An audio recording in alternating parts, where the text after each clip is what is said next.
Mesdames et messieurs, fidèles téléspectateurs de Canal Congo Télévision, amis des corps du changement, nous nous retrouvons une fois de plus pour votre émission.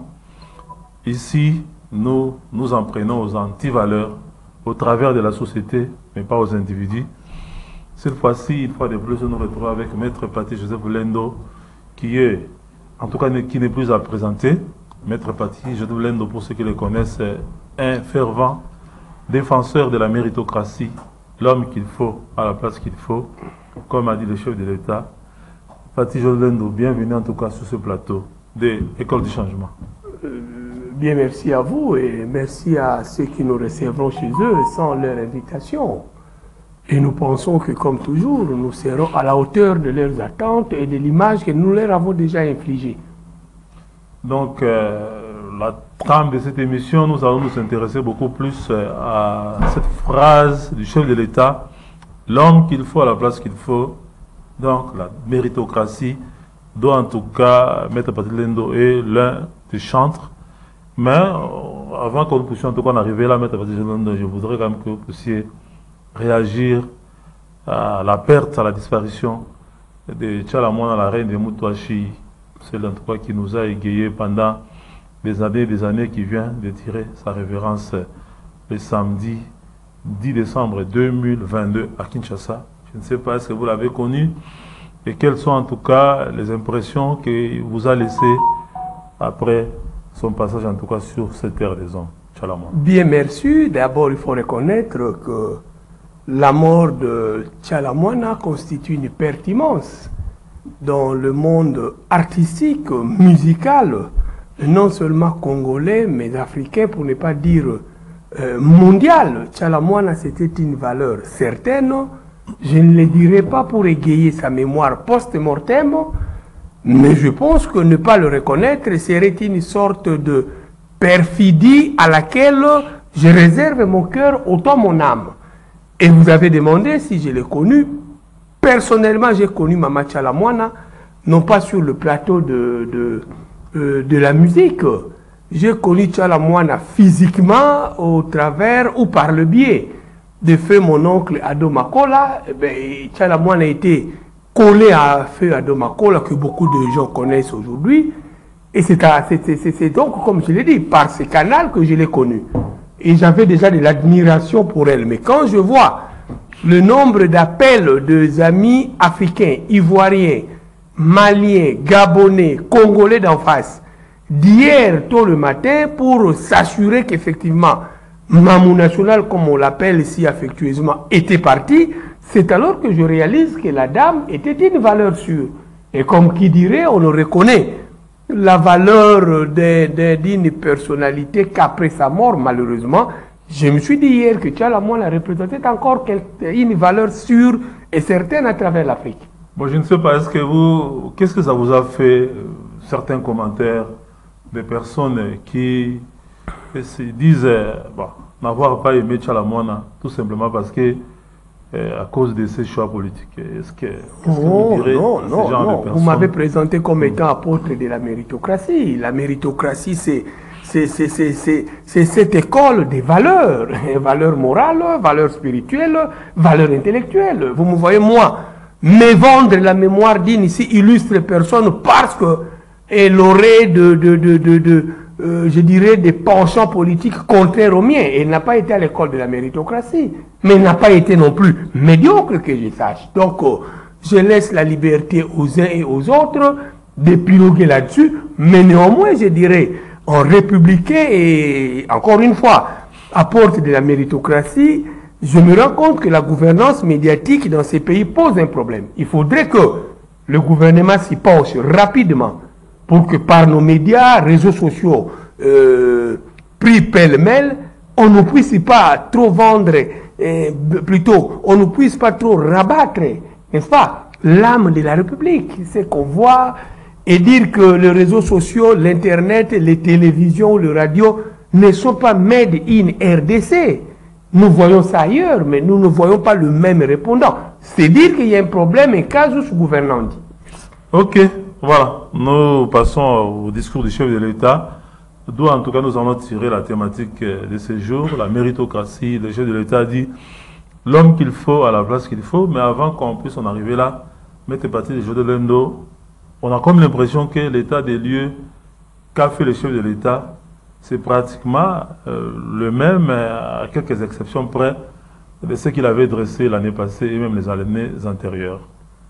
Vous avez aussi ces sentiments-là en suivant Félix Tshisekedi? Non, mais il est vrai qu'en 4 ans, les choses ne changeraient pas de manière si drastique. En 4 ans, tout ce qu'on attend, c'est que les bases soient lancées pour que nous espérions voir la République marcher sur de bons rails. Et c'est ce que je peux dire. C'est peut-être ce qui vous aurait donné l'impression que ce serait du déjà entendu ou du déjà vu, n'est-ce pas? Mais néanmoins, ce qui m'a le plus choqué, c'est l'attitude de nos élus. Voyez-vous, la méritocratie parlementaire. Il y a une affiche, une tenue. Lorsqu'on veut se faire voir devant le peuple et en démocratie, le peuple, c'est en fait lui le roi souverain. Nous devons nous tous respecter le peuple. Quand je viens parler par devant votre caméra et vos micros, il y a une retenue que je dois m'imposer, non pas parce que je ne saurais pas être à la hauteur de tous les délires de ma personne et de ma personnalité, mais c'est par respect au peuple qui me suit. Ils ont acheté leur télé, je pense comme moi, en respectant Dieu le Père et les règles de la République, parce que nous avons nous tous des télévisions à la maison, mais nous ne les avons pas acquises de la même manière. Donc j'ai dit, quand j'ai vu toute une marmaille de députés somnoler profondément, dormir même, je dirais, moi ça m'a choqué. Et je pense que, est-ce que dans des procès, avant que le chef de l'État, que ce soit avant, que ce soit pendant, que ce soit après, l'image que la République attend de ses députés nationaux, sous réserve de tous les discours sur ce qu'on leur donnerait, je pense que ce n'est pas cette image-là.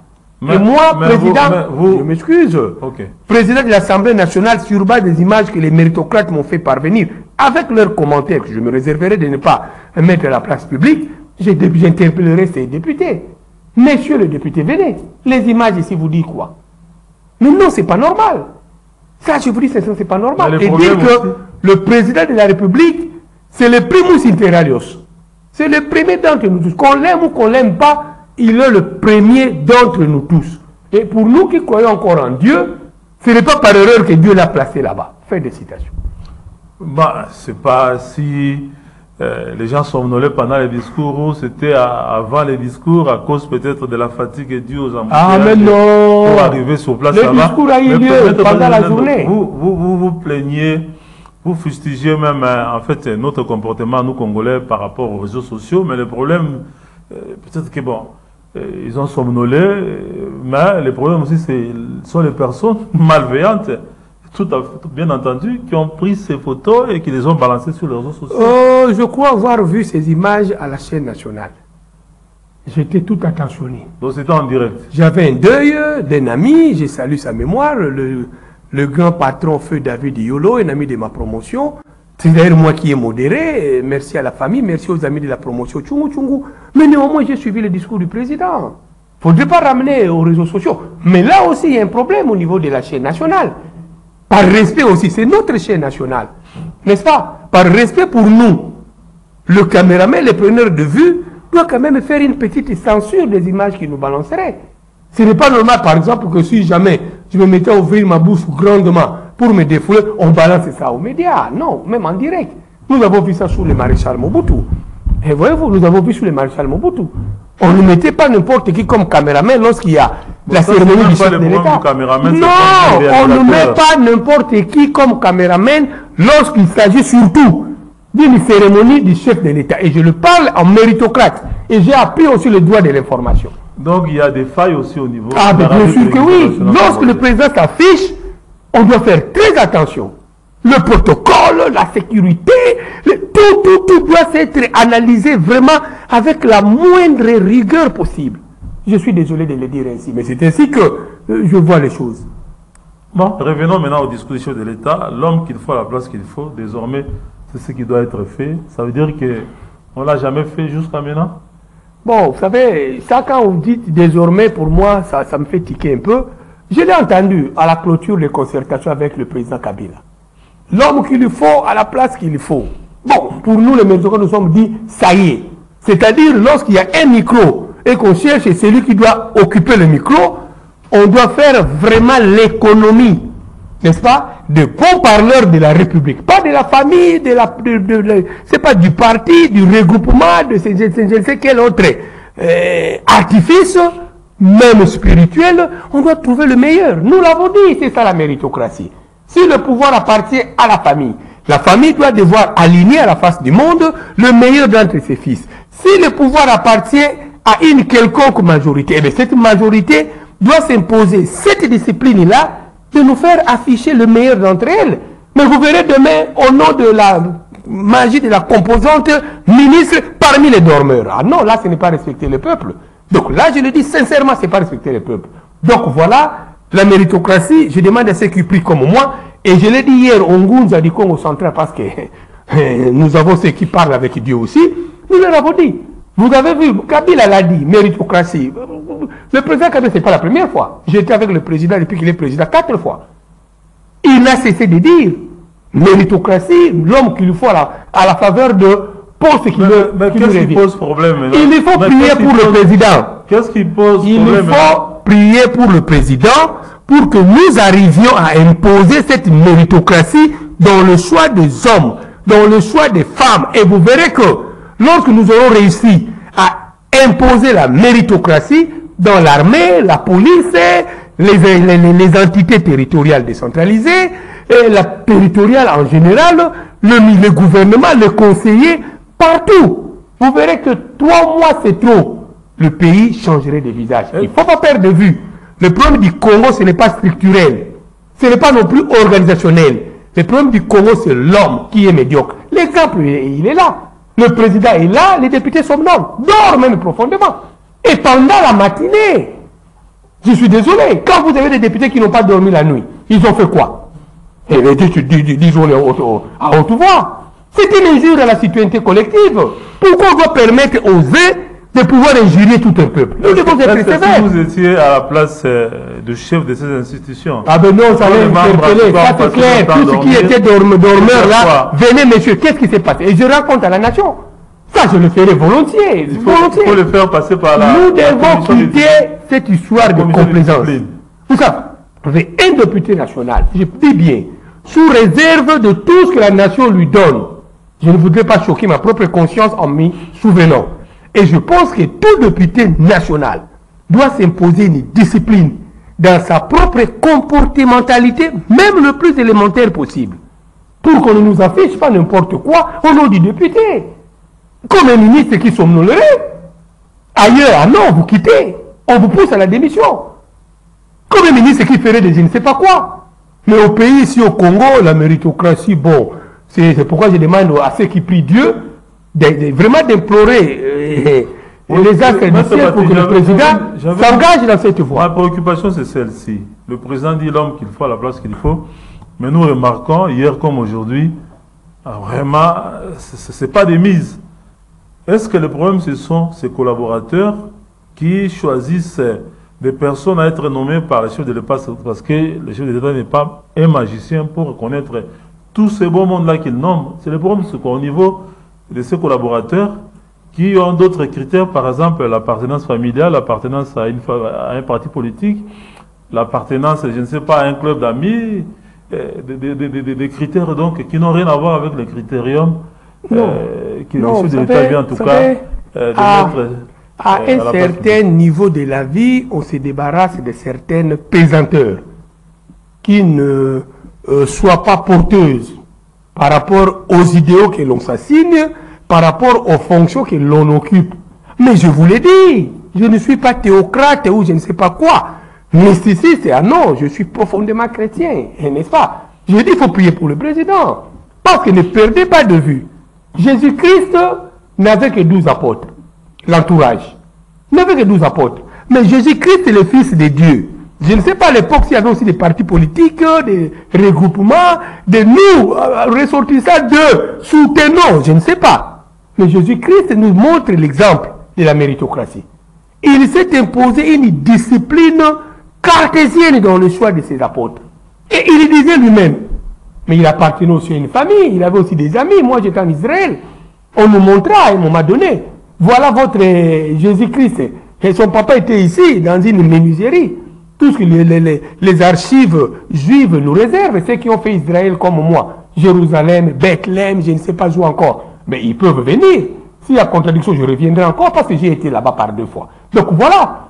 Il faudrait que l'on s'impose une discipline. Souvenez-vous encore une fois, je vais vous remémorer l'esprit.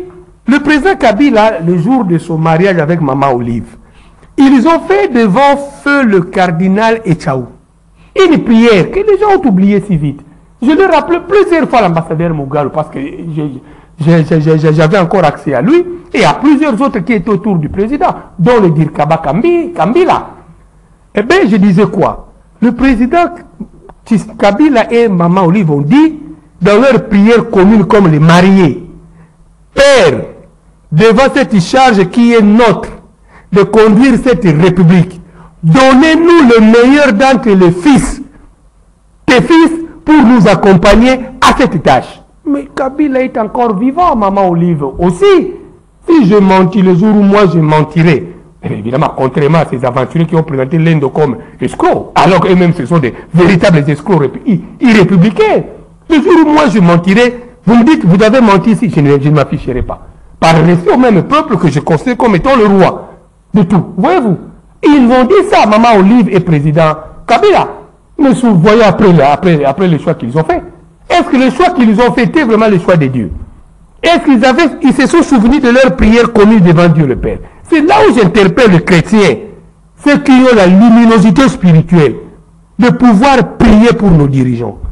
Il y a trop d'ambiance spirituelle autour de nos dirigeants qui obstruent la lumière divine. L'ambiance est négative. L'ambiance est négative. Je parle de l'ambiance métaphysique qui vous obstrue les bons choix.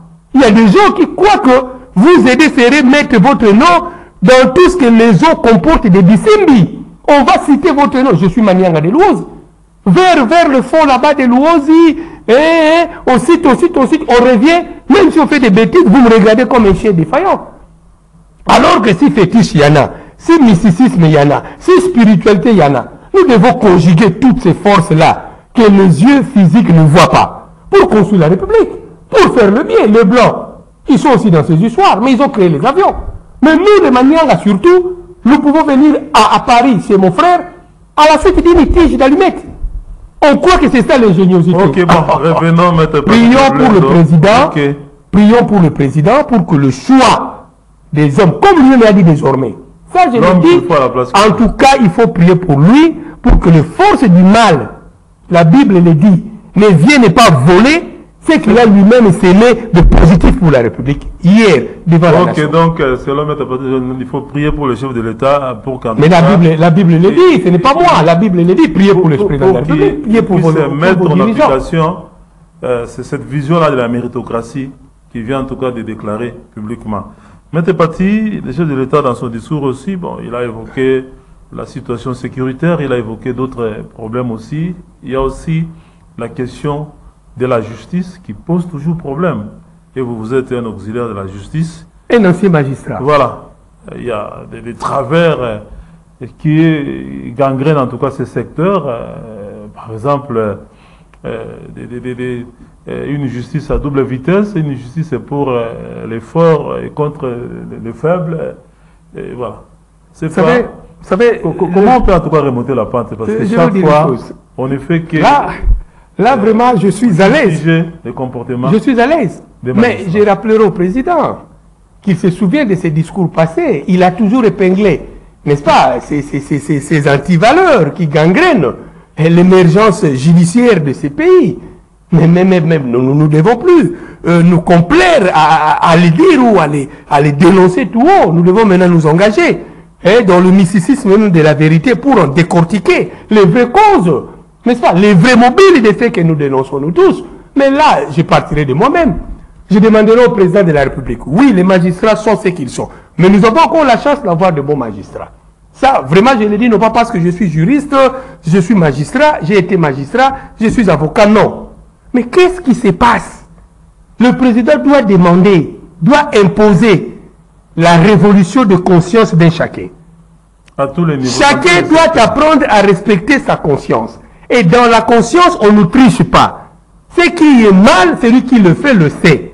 Celui qui vous en parle a été dans son combat pour le changement vers les années 88, si ma mémoire est encore bonne, étudiant en droit, embarqué par les éléments de la sécurité de Mobutu, jusqu'à se retrouver au niveau de la Circo. Et là, j'ai découvert la bande à Bouddha Wallace. Et les généraux Bolozi, d'heureuse mémoire, et les autres qui étaient à la BCRS de l'époque, le colonel Maïndou, eh bien, ils peuvent, Maïndou aussi est parti, paix à sa mémoire, mais il y en a encore que je revois aujourd'hui, même bien que les autres ont pris suffisamment de l'âge. Bouddha et Wallace me disaient dans la zone là de la BCRS, vers le fond de la Circo là-bas, à côté du palais du peuple, ils m'ont dit quoi? Étudiants, il faut apprendre à respecter votre conscience. Ce sont des criminels. Voyez-vous? Même nous qui tuons, il nous arrive des fois devant la proie, une maman, un monsieur, qu'on veut abattre. La conscience vous dit, Bobo Maïté, Asali Binonini. Mais comme nous prenions des choses, des fortifiants de l'esprit négatif, nous allons, nous franchissions, comme dit les droits, le Rubicon du désastre moral. Nous tuons. Mais après avoir tué à 2 h du matin, 3 h du matin, mais il nous arrivait de pleurer. Nous pleurâmes devant la cible pour aller au Saliboy. Après, on continue. On va prendre encore des choses fortes pour se débarrasser de l'image de ces crimes. C'est-à-dire que le président doit lui-même se mettre à décrypter qu'est-ce qui fait dérouter la conscience du magistrat. Est-ce que nous avons de mauvaises universités? Il aura la réponse avec ses services. Est-ce que l'homme magistrat est-il foncièrement mauvais? Il aura la réponse. Est-ce l'appareil judiciaire perce en soi pose-t-il des problèmes? Il aura la réponse, mais nous avons conseillé au président une fois, par des amis qui le voient régulièrement que nous. Primo, l'inspectorat général de service judiciaire. Mais c'est une histoire vieille. Le texte qui organise cette histoire-là, c'est l'arrêté de Singaoudjou. De quelle année sous Mobutu? À l'époque, conseil judiciaire. Mais l'inspectorat de service judiciaire, mais ça devrait avoir la même ampleur que l'IGF. Mais vous faites trop beau, trop de fanfare, tam-tam, machin. Je ne suis pas de cette école du sensationnel. Nous l'avons fait. Nous avons fait une étude que nous avons remis aux amis auprès du président, que nous avons remis à la famille du président, pour lui dire, il perd de vue l'inspecteur de service judiciaire, qu'il en fasse un instrument rattaché à la présidence. Nous avons fait un projet de relance là-dessus. Qu'est-ce qu'on en a fait? Comment nous allons l'aider? Deuxièmement, le magistrat pose des problèmes. Bien sûr, je suis heureux de l'évoquer ici. Parti Joseph Lendo escroc. On donne l'argent à toutes les chaînes, même la fameuse chaîne nationale.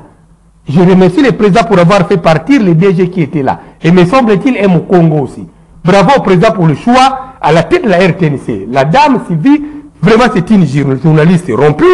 Le DG à Voto, le professeur, et celui-là nous a beaucoup aidé dans l'exaltation des valeurs qu'incarne encore feu le caporal Kounyoukou, dont nous attendons encore les gestes du gouvernement pour son enterrement. Voyez-vous un peu cela. Donc, bravo. Et je ne pense pas qu'avec cette équipe, lorsqu'on revenait avec des images du genre, parti Joseph Lendo escroc, on leur donne un petit $50, il faut balancer ça. Parce que la DGA, même le PCA, ce sont des valeurs méritocratiquement établies. Et nous leur demandons, pas du haut de ces plateaux, qu'ils nous prouvent que la méritocratie n'est pas seulement évoquée. Je terminerai en disant... On va conclure avec... je terminerai en disant quoi? Je terminerai en disant quoi? Monsieur le Président, vous parlez de la justice, de magistrats, ok. Mais c'est votre entourage qui est à la base de tout cela. Pour preuve, appelez le procureur de la République Issofa. Appelez l'ancien procureur général de la Gombe. Bonheur, je ne connais pas encore le vrai nom. Demandez-leur.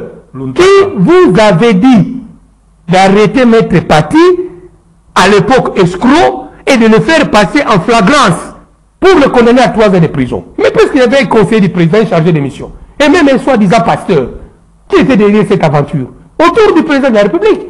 Vous savez, si le procureur de la République, Issofa, n'était pas aussi ancré dans les vraies valeurs de dire le droit et de faire respecter les lois de la République, mais j'aurais fait l'objet d'une condamnation à Bovo.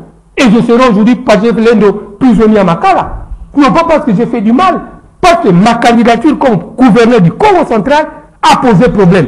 Dans les chefs de cercueils, des vrais escrocs. Voilà, parce que vous parlez du Congo central, Maître Patojo. Donc voilà qu'il demande. Le procureur, ils sont fait encore là. Qui de l'entourage du président l'avait appelé pour lui dire Félix Tshisekedi a dit Kanga Maître Patojo. C'est noté. Ah, ben oui, ne connaît pas tous les magistrats. Donc c'est noté qu'il y a certains membres de l'entourage. Ben oui, il faut faire aux magistrats qui n'ont pas suffisamment de conscience du n'importe quoi. Pour des raisons. Du n'importe quoi. Pour des intérêts personnels. Ça c'est noté, Maître Patojo Dendo. On est en train de finir parce que vous évoquiez le Congo central dont vous étiez candidat pour l'élection du gouvernement. Donc je suis l'un des répondants sérieux. Voilà. Mais il se pose un problème dans cette province-là. La route Kinshasa-Mata est devenue pratiquement la route de la mort. C'est pratiquement toutes les semaines qu'on enregistre des accidents mortels, tout ça.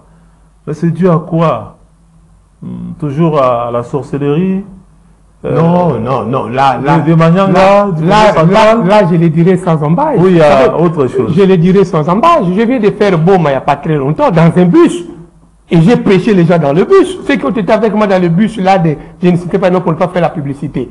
À l'aller comme je leur ai dit, vous qui êtes Congo central, vous qui prenez des bus, avant de monter dans le bus, ne faites pas trop de prières. Dieu n'est pas dans la multitude de vos mots égoïstes ou perfides. Non. Dites à Dieu, Seigneur, je vais à Loufou. Je fais vivre ma famille avec Loufou, avec Boma, avec Matad, avec Kinshasa. La mort, elle est évidente pour tout le monde. Moi aussi, je mourrai, mais moi, j'ai encore mes 40 ans devant moi. Ah oui, ça, je le dis, j'enlève les lunettes et je le remets. Oui, je ne mourrai pas parce que vous l'avez voulu. Allons-y, sinon, les amis de Paty Escroc m'auraient déjà abattu. Allons-y. Ah ben oui, ils avaient envoyé 4 gangsters pour me mettre dans une voiture fumée, sans plaque, pour me tuer. Mais moi, je ne mourrai pas comme ça, parce que vous l'avez décidé. Donc, j'en viens. Oui. Je leur ai dit, dans le bus, avant de monter, vous faites des mouvements de la nationale là. Dites à votre Dieu, Seigneur, la mort, elle est certaine. J'aimerais bien mourir demain. S'il faut mourir, je mourrai. Mais que mon âme ne serve pas de gloire aux humanoïdes. Fin de citation. Vous verrez qu'il y aurait moins de cas d'accident.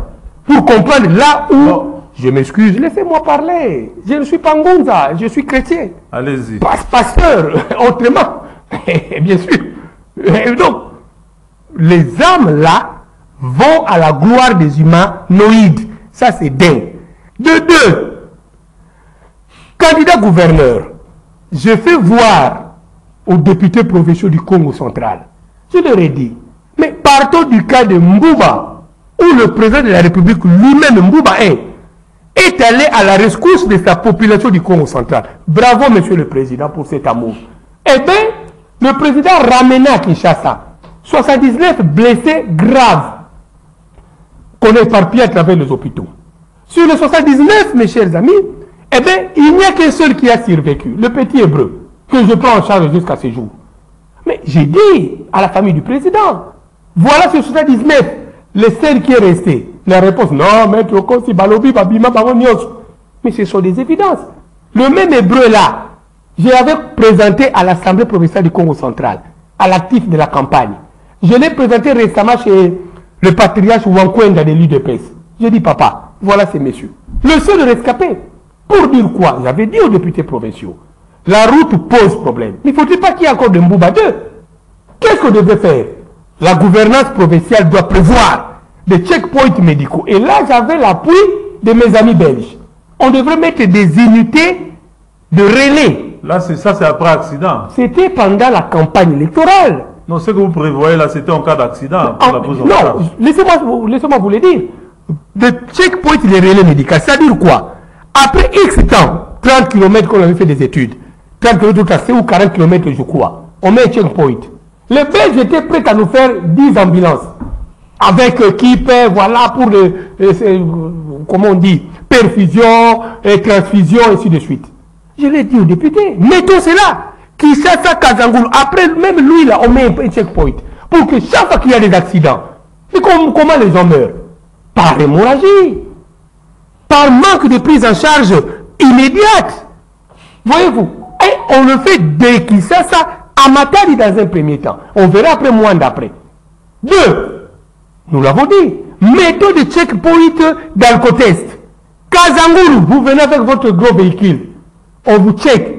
Et là, les Allemands étaient prêts à nous accompagner. Je l'avais dit, le président Mwemba ne peut pas venir me contenir, ainsi que tous ces députés provinciaux. Mettons cela. Comme mesure préventive. Pour prévenir des accidents qui sont devenus récurrents sur le sol de Papa Simoni Kimbangu. Mamaki Pavite a fait mon père Zan d'Oscar Moïse. Voyez-vous un peu cela? Alcotest, mon cher frère. Vous venez avec votre gros véhicule, votre taxi-bus. Vous arrivez à Kazangoulou, monsieur, faites ha! On met comme ça, on regarde. Dose d'alcool. Mettez le véhicule ici. Amende de $500. Pour décourager les chauffeurs. Mon cher, il y a des accidents, les chauffeurs ont des bouteilles de bière en cours de route. Comme on vend des alcools, on dit soupe ou natolo, à tout bout de coin. Ça aussi, c'est un problème de gouvernance. Dans quel pays on vend l'alcool comme ça, dans un coin à la portée de tout le monde? Ils vont à lui, la Madimba, son Labata, ils prennent de l'alcool. Quand vous prenez de l'alcool fort au volant, pour quel résultat? Vous voyez, tout cela, les députés n'ont pas trouvé ces mesures. Au-delà de ces mesures préventives, il y a aussi la route elle-même qui pose problème. Au départ, vous saviez très bien que cette route-là n'était pas en tout cas destinée à... Mais justement, mais il n'y a pas que la route de Matadi. Parce qu'on ne doit pas réhabiliter par exemple, le chemin de fer pour faire en sorte que tous les trafics, le gros trafic soient canalisés vers bien sûr que ces moyens de transport et dégager un peu la route. Vous savez, je suivais une des chaînes internationales où l'on dit qu'une eurodéputée a été mise en examen judiciaire pour avoir été influencé par le Qatar dans la prise de décisions au niveau de l'Assemblée ou du Parlement européen. Vous avez suivi ça comme oui, j'ai suivi le vice-président. Mais qu'est-ce qui se passe au Congo? Tous ces expatriés que vous fabriquez en roi dans ces pays, vous ne vous gênez même pas. Le gros véhicule, là, c'est l'affaire de qui? Quel est encore ce Congolais, même au Congo, qui a encore des bus, qui a encore des remorques? Ce sont des expatriés, des Indo-Pakistanais. On dit aux chauffeurs, je parle avec ces chauffeurs, Kende Matadi, patron, Nayaki na 4 heures, Nazoka sous na 8 heures na véhicule, na conteneur. Monsieur, dis, personnel, occupe-toi de toi. Aïe na Kissasa na 4 heures du matin, les foutus expatriés, je ne voudrais pas citer les nationalités ici pour ne pas blesser, j'ai aussi des amis, eh bien, on lui dit à 9 heures, rentrer encore au Congo central avec une autre remorque. Et on le paye combien? $200. $200 par mois. Et pour certains même, on leur impose le timing. On chargeait par ma bayoyo, comme on a bon avant l'objet à 13 heures. Pour que les chauffeurs fassent quoi sur la route? Mais qu'est-ce qu'on en fait? Le gouvernement provincial du Congo central en fait quoi? Les députés provinciaux font quoi? Mais on fait quoi par rapport à ça? On expose la population. Donc on a un problème. Autre chose, je terminerai par ça.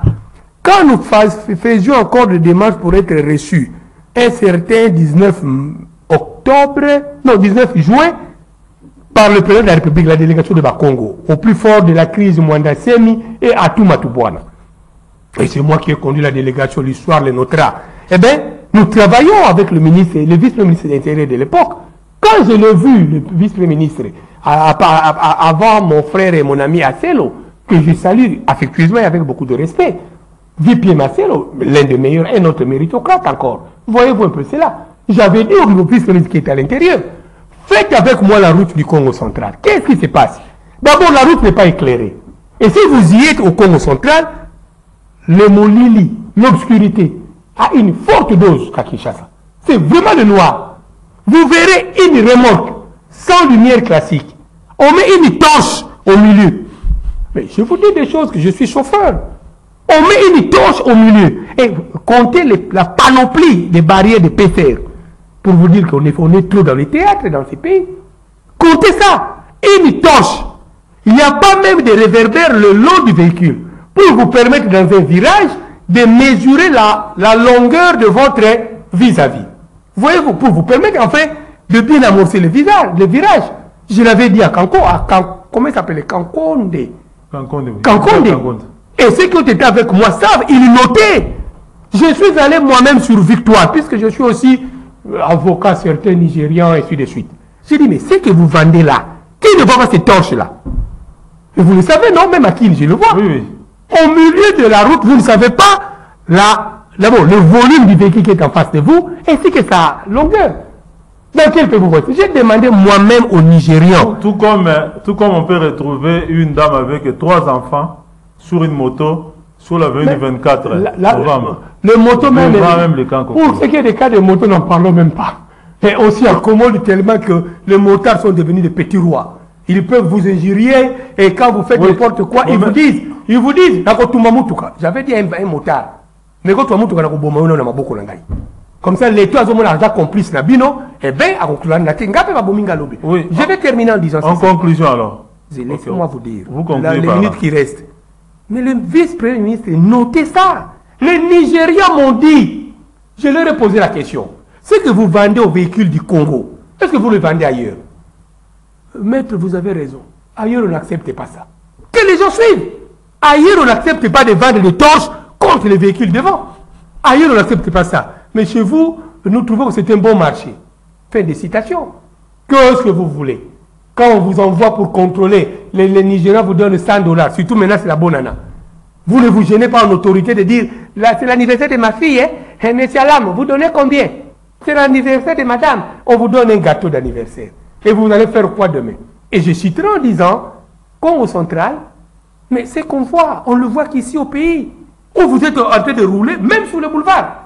Les agents dits de l'ordre routier vous ont fui le passage, ils sont devant vous.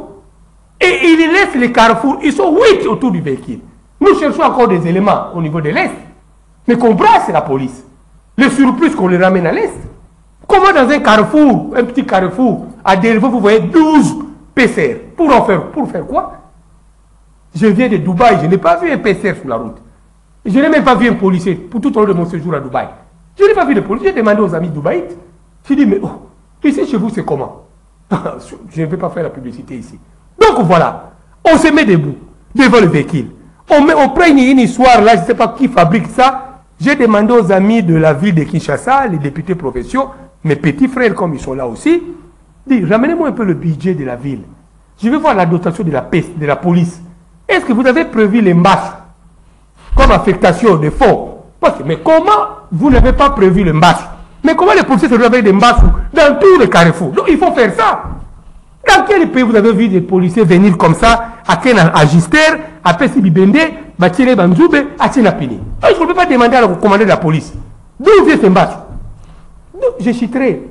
Dans cette histoire, nous avons perdu un major de la PCR. Le major, je l'ai connu du temps du maréchal Mobutu. Il était à la gare des civils, ici à Kimpwanza.